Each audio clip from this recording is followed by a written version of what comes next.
ఈ వీడియోని మీకు స్పాన్సర్ చేస్తున్న వారు Truzon solar by Suntek. Truzon solar power super power. మీ పవర్ బిల్ ని జీరో చేసుకోవాలనుకుంటున్నారా? అయితే ట్రూజోన్ సోలార్ పవర్ ని ఇన్స్టాల్ చేసుకోండి.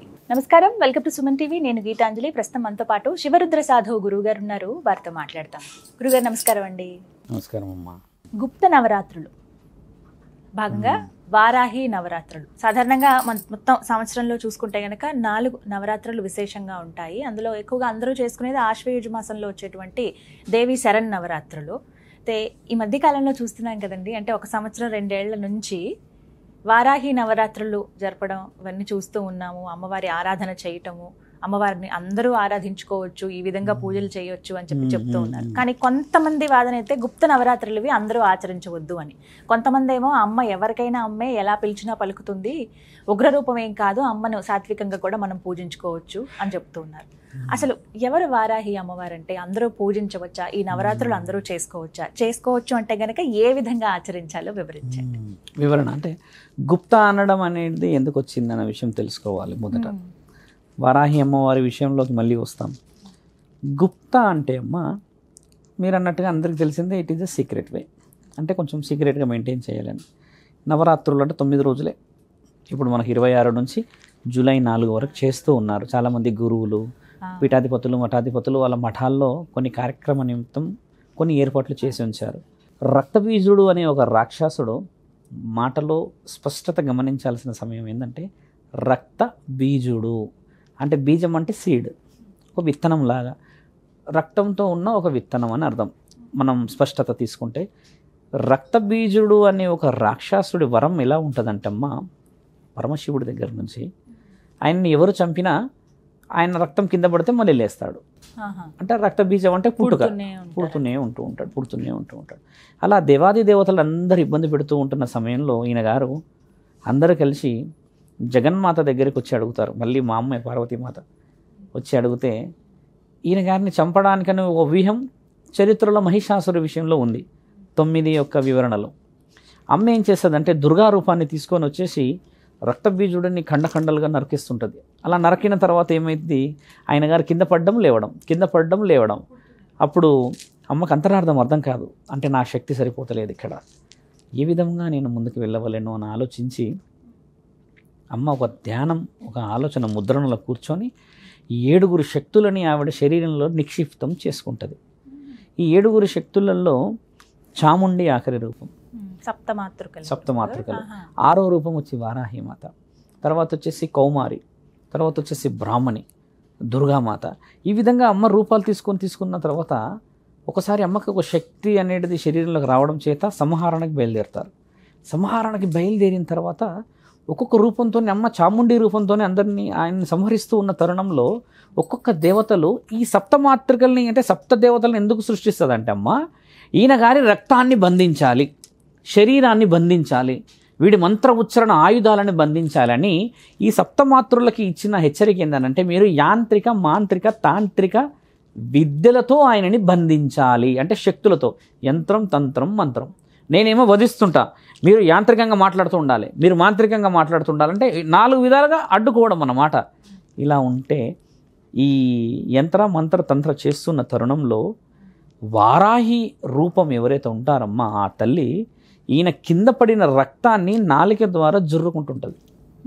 అంటే ఒక మంత్రతంత్ర యంత్రశక్తుల్లో అమ్మ కూడా ఒక యంత్రం లాగా మిగతా పైన సంహరణ జరుగుతుంటుంది. ఆ మాంసపు ముద్దలన్నీ వాళ్ళు కోస్తూ చేస్తూ ఏదో సంహరిస్తున్న సమయంలో వీళ్ళ మిగతా 6గురికి తెలియకుండా అమ్మ కింద పడ్డ రక్తాన్ని స్వీకరిస్తూ ఉండడం, లాస్ట్ పడిన రక్తపు బొట్టు కూడా స్వీకరించి ఒక్కసారి ఇలా తల లేపి నిలబడి ఉంటుంది. ఆవిడ చూసినప్పుడు ఏం జరిగింది, ఈయన గారు అంతమైపోయారు అని చెప్పినప్పుడు అమ్మ ఆ ఉగ్ర రూపంతో ఇలా ఊపిరి తీసుకుంటున్నప్పుడు చూసినప్పుడు ఆ దంతాలు ఇలా బయటికి రావడం అంతా చూసి మా ముఖంటి సైతం ఆనందపడి ఎంతటి ఉగ్రరూపం, ఎంతటి వివరణ, ఎంతటి గోప్యంగా గుప్తంగా రక్తాన్ని తాగేసిందా, అందరికీ తెలియకుండా.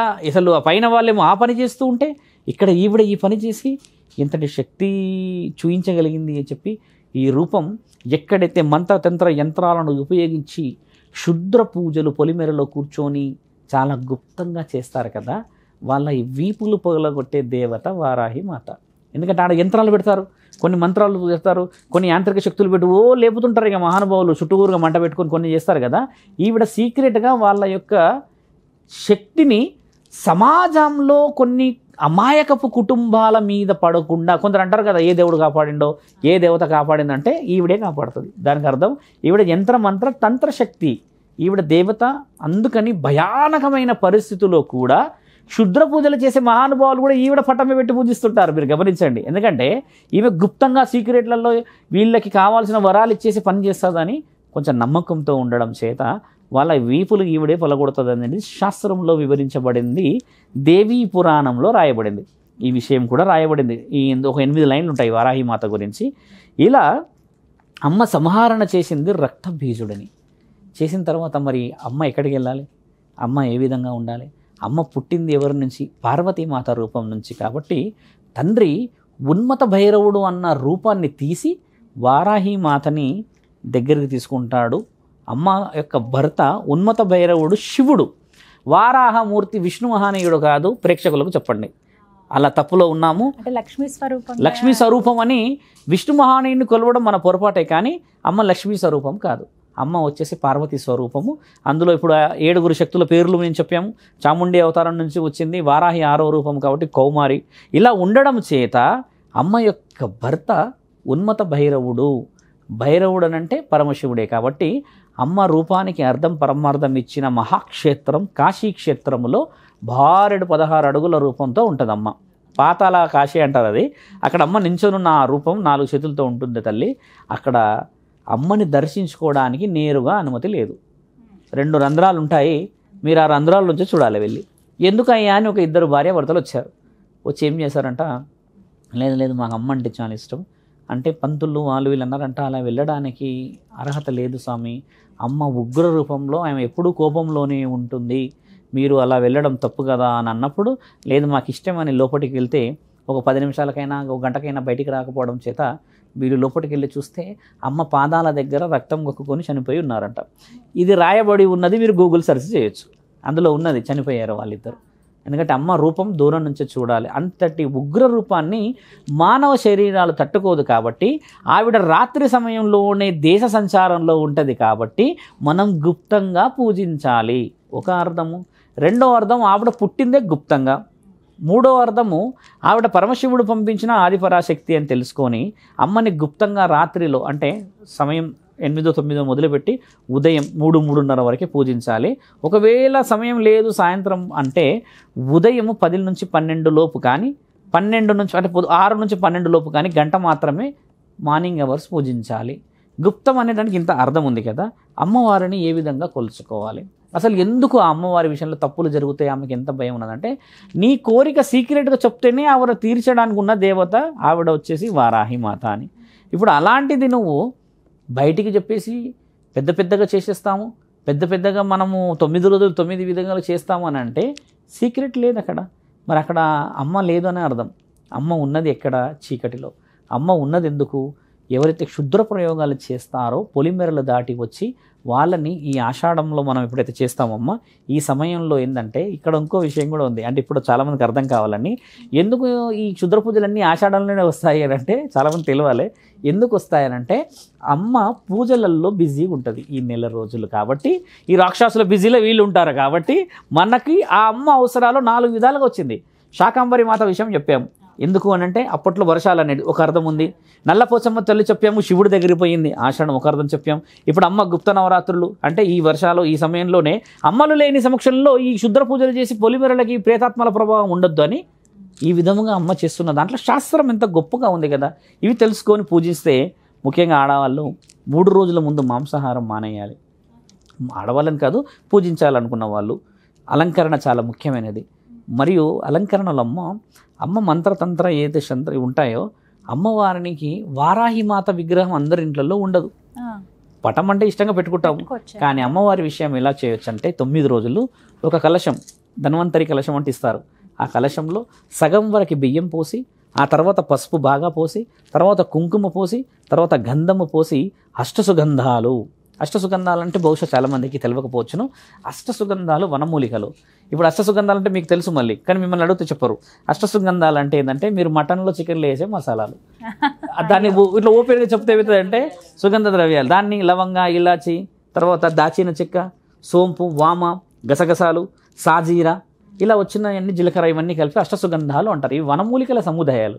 మనం డైరెక్ట్గా తింటే ఆరోగ్య దెబ్బతింటుందని ఇప్పుడు మసాలాలు చికెన్లో, మటన్లో, తర్వాత ఇంకా వేరే వేరే మసాలా కూర, గుత్తొంకాయలు వేస్తున్నాం కదా, దీని అంతరార్థాలు. అవి వేయడం వల్ల ఏమవుతుందంటే అమ్మ ఇంట్లో సౌభాగ్యం, లక్ష్మి నిలబడుతుంది. ఇంకో నానుడి చాలామంది దగ్గర తెలుసుకోవాల్సిన విషయం ఏంటంటే అమ్మ, ఎవరైతే ఈ అష్టసుగంధాలని బాగా మెయింటైన్ చేస్తారో ఇంట్లో, వాళ్ళ ఇంట్లో లక్ష్మి కొలువై ఉంటుంది అనేది నానుడి. ఎందుకు అని అడిగితే ఇవి కాస్ట్లీ, హెవీ క్వాంటిటీ తేలేరు, వెరీ లెస్ క్వాంటిటీస్ తెస్తాం కదా. హెవీ క్వాంటిటీ తెచ్చుకున్నాము అని అంటే మనము ఈ సుగంధాల విషయంలో డబ్బులు కొలువై ఉన్నాయని అర్థం. అంటే సెటిల్డ్ పర్సనాలిటీస్ అంటాం కదా, అలాంటి ఇంట్లో ధనం కూడా బాగుంది అనడానికి ఇండైరెక్ట్ హింట్ ఇది. అందుకని పోపుల పెట్టె ఎప్పుడు ఖాళీ కాకూడదు అంటారు, నిండుకోకూడదు అంటారు. దాని అంతరార్థం పెద్దవాళ్ళు చెప్పారు. సుగంధాలు అంటే అమ్మ చూడండి తాంబూలంలో కూడా వేసుకుంటారు. అంటే అంతరార్థాలు ఏందని అంటే దేవతకు ఇష్టమైనవి అవన్నీ. కాబట్టి ఈ సుగంధాల దగ్గరే ఉంటుంది అనేది అర్థం ఒకటి. ఇంట్లో బాగా ధూపదీప నైవేద్యాలు, అమ్మకి దీపాలు పెడితే అక్కడ ఉంటుంది అనేది చిన్న చిన్న హింట్. అలా ఉండడం పెట్టమ్మా 4 అంచులు అవన్నీ పెట్టి అక్కడ ఒక నిమ్మకాయ మంచిది పెట్టుకొని తర్వాత మళ్ళీ పసుపు కుంకుమ వేసి 5 తమలపాకులు ఇలా పెట్టాలి. ఇలా పెట్టేసి ఒక కొబ్బరికాయ తీసిపెట్టి అక్కడ ముఖ్యంగా చేయాల్సింది పుష్పాలతో మనం మంత్ర ఉచ్చారణ చేసుకోవాలి. దాని మీద వేయడం ఇలా వేసి పువ్వులు 5 రకాలు తెచ్చుకో, 10 రకాలు తెచ్చుకోమేనమ్మా. పసుపు కుంకుమ మంచి క్వాంటిటీలు పెట్టుకొని మీరు పలికే మంత్రం అదే. అమ్మని నిక్షిప్తం చేసుకున్నాం, కింద తమలపాకులు పెట్టి పసుపు కుంకుమ వేసి మళ్ళీ ఆ కలశం పెట్టి నేను అన్నయ్యన్ని వేసి ఆ తర్వాత అలా పెట్టినప్పుడు అక్కడ అమ్మ కొలువై ఉంటుంది కదా, అమ్మ స్థానం అది. అలా చేయడం, మంత్ర ఉచ్చారణ చేసిన తర్వాత ఈ 9వ రోజు అయిపోయిన తర్వాత అమ్మది అది కలశం కదిలించి అందులో ఉన్న విషయమే చాలా గొప్పగా చాలామందికి తెలియాల్సిన విషయం. ఇప్పుడు మనం చేసిన మంత్ర ఉచ్చారణ అంతా అందులో నిక్షిప్తమై ఉంటుంది కదా, ఆ బియ్యాన్ని ఏం చేయాలి, మంచి కలపాలి. కలిపేసేసమ్మ మన ఇంటి గుమ్మానికి అమావాస్యలు, పౌర్ణమిల రోజు కొంచెం అవాంఛనీయ పరిస్థితులు, కొంచెం బాలింతలు ఉంటారు, చిన్నపిల్లలు ఉంటారు, మళ్ళీ ఇంకోటి ఏం చెప్పొచ్చు అంటే ఎవరికైనా యాక్సిడెంట్ ఇట్లాంటి ఉన్న వాళ్ళు ఆ సమయంలో మన ఇంటి చుట్టూరుగా వేసుకుంటే ఆ దేవత యొక్క శక్తి, యంత్ర మంత్ర తంత్రాన్ని అని చెప్పినాను కదా, దుష్టగాలిలని లోపలికి రానివ్వు. ఇలా మనం ఎందుకు నేర్చుకొని చేయలేము, పురోహితులు ఎందుకు చెప్పరు అంటాను నేను. వాళ్ళందరికీ తెలిసిన విషయాలే. మరి చెప్తే మరి అన్ని దేవత అందరి ఇంట్లోకి వెళ్ళిపోతుంది అనుకుంటారేమో. అలా కాదు. కాబట్టి మన ఇంట్లోనే మన శక్తి ఉంది తల్లి. ఒక మంత్రానికే మీరు మొదట అడిగిన శాకాంబరి విషయం లేదంటే మంత్రం అనే దానికి శక్తి ఉన్నది కాబట్టే నువ్వు చెప్పే మంత్రంలో అక్కడ నిక్షిప్తం అవుతుంది. ఇంత రుజువు ఉంది కదా తల్లి. కాబట్టి అలా చేసుకోవాలి. చితిపై కాలిన ఆ భస్మం తీసుకెళ్లి శివుడి యొక్క లింగం మీద వేసేసి దాన్ని విభూది అనుకున్న మనము అష్టసుగంధాలతో 27 నక్షత్ర జాతులతో కలిపిన మహాహోమంలో ఉన్న బూడిద పెట్టుకోము. గమనించండి, చితిపై కాలినది వచ్చేసి శివుడి మీద పడగానే విభూది అయిపోయింది. మరి 27 నక్షత్ర జాతులు చేసిన మహాహోమంలో ఉన్న బూడిద పవిత్రత లేదా తల్లి? ఖచ్చితంగా. చిత్తి మీద కాలిన దానికంటే 1000 రెట్లు ఫలితం ఇది. కాబట్టి హోమంలో ఉన్న బూడిద పాడేయకూడదమ్మా. అందరి ఇంటి గుమ్మాల ముందు వేసుకోవాలి కొద్దిగా. అప్పుడు మన రక్ష ఎక్కడి నుంచి వస్తాయి స్వామి అని అంటే మరి రక్షలు అనేవి పూర్వం నుంచి వచ్చాయి ఇవన్నీ. అంతెందుకు తల్లి, ఇప్పటికీ కొన్ని సినిమాల్లో ఇట్లా ఒక ఎంట్రీలో పూసేసి రౌండ్ వేసేస్తే అది దాటి రాక్షసి రాదు చూడండి. మరి ఎక్కడి నుంచి దేవుడు ఆపాడు దాన్ని? ఆ పురోహితుడే కదా ఆపుతాడు. అక్కడ ఒక హోమం చేసిన తర్వాతనే ఆపుతాడు. ఇంత మన శాస్త్రీయత దాగుంది. కాబట్టి అమ్మవారి ఆశీర్వాదం అందరి ఇంట్లో ఉండాలి. నా తల్లి ఎప్పటికీ ఎవరిని కూడా వదిలిపెట్టదు, ఏదో ఒక రూపంలో అయితే వస్తూనే ఉంది. కాబట్టి ఏంటంటే వారాహిమాత యొక్క రూపం అందరి ఇంట్లోకి నిజంగా రావాలి. చాలా చాలా గుప్తంగా చేసుకున్న అందరి నిజ స్వరూపాలతో అమ్మ నిజమైన సౌభాగ్యాన్ని అప్పచెప్పాలి. ప్రతి ఆడబిడ్డ, ప్రతి కుటుంబం బాగుండాలి. ఈసారన్నా ఆ గుప్త నవరాత్రుల విషయంలో అమ్మున్నదని రుజువు చేయాలని ప్రేక్షకులందరికీ వారాహిమాత పండగ శుభాకాంక్షలు తల్లి. ధన్యవాదాలు గురుగారు, చాలా చక్కగా వివరించారు. నమస్కారం.